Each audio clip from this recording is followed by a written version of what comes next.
Pat Riley does it again, out there pulling moves and scheming GMs and front office members like Jordan Belfort off of Wolf of the Wall Street.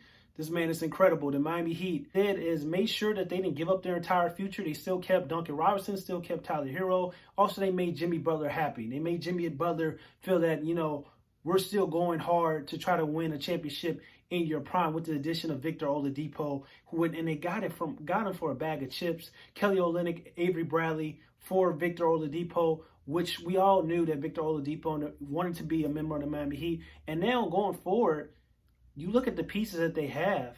They have a lot of great pieces that can match up well with the Brooklyn Nets. They have a big three of Victor Oladipo, Jimmy Butler, Bam. They have shooting. They have young players. But they also have guys that can actually guard the Brooklyn Nets' major three. They got Trevor Ariza. They got Bam Adebayo. They got Jimmy Butler. They got Andre Iguodala. They got a lot of guys that can guard and defend. Even Victor Oladipo can defend as well. And we know the Miami Heat culture and their team defensive philosophy, team defense overall, is some of the best team defense in the NBA. We saw what they did to Giannis in the playoffs this past year. So it's just kind of like the Miami Heat are doing a lot of great things. And then they also position themselves, if things don't work out, let's say with Victor Oladipo, he may want too much money and they do not want to re-sign him, they can let him walk away for free. Or if Duncan Robinson may want too much money, even though I expect Duncan Robinson to sign a team-friendly deal this upcoming offseason, but let's say he doesn't, he can possibly walk away for free, and then you still can go out and try to, get a contract offer for Lonzo Ball.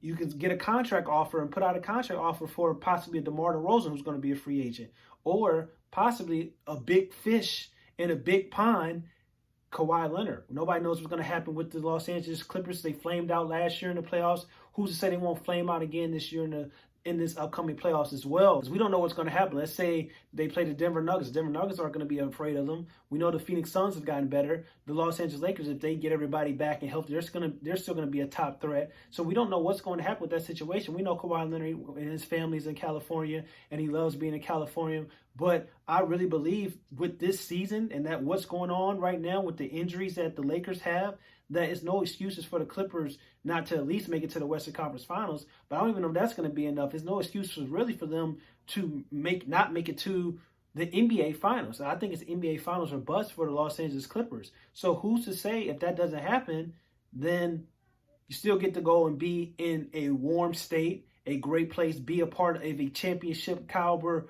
culture, that a team that's done it before, that's won multiple championships, unlike the Los Angeles Clippers, be with Pat Riley, be with Jimmy Butler, who you wanted to pair up with instead of Paul George before Paul George ultimately became a Los Angeles Clipper. So all those things can benefit the Miami Heat, and they really played the cards right, so they don't really have to worry about this year. They can go really hard. They can possibly make it out of the East and go back to the NBA Finals. They're going to be a threat, or they still have their young assets that they want to trade for a superstar in the future, or if they want to let Victor Oladipo and other guys go and go after these free agents.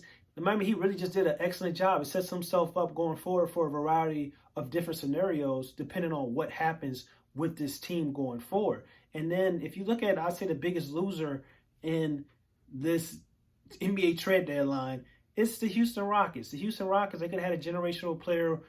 If you look at go back to the original trade with James Harden, they ended up trading him to the Brooklyn Nets. That's fine, but they could have had a generational type of player in Houston in Ben Simmons. They could have built a team around Ben Simmons. They didn't want to do that because they didn't want his contract. And a lot of times people, when we talk about GMs and people want to be a GM, everybody's ultimate goal and dreams and aspirations are work in the front office and, call the shots or help call, assist the shots. That's one of my dreams and aspirations. But the problem with that is a lot of times it's only about a few organizations that are actually going out trying to compete for championships.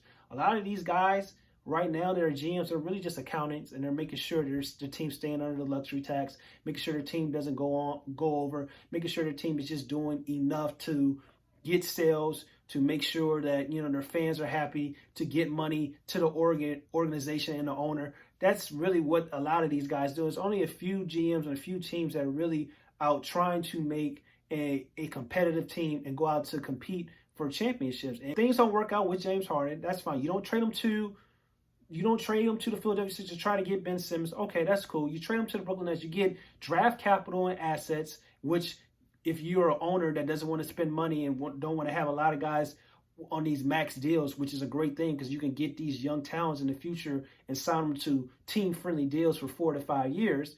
That's fine. They did that. But then they got Karis LeVert and Jared Allen. They decided to trade them. Trade them one to the Cleveland Cavaliers, trade the other to Indiana Pacers. You receive Victor Oladipo. Okay, you got Victor Oladipo. Victor Oladipo, let's see what he's about. How can he fit in with this culture? But then you trade Victor Oladipo for Kelly Olynyk and Avery Bradley. So essentially you got in return for James Harden, Kelly Olynyk and Avery Bradley and a bunch of what ifs when we talk about draft capital and all these draft picks, and we don't know how it's going to turn out, because if it doesn't turn into a Cade Cunningham, if it doesn't turn into Imani Banks, or maybe possibly a LeBron James Jr., we don't know how good he's going to be. If it doesn't turn into any great prospect that you can build your team or organization around, that means you failed. And right now, when it comes to Houston Rockets, they have executed probably the worst trade in recent memories when it comes to giving away a superstar. So when we look at that aspect, we look at what the Miami Heat did, the clear winners of this NBA trade deadline and going forward. And then when we look at this NBA trade deadline and the biggest loser, of course, it has to be the Houston Rockets.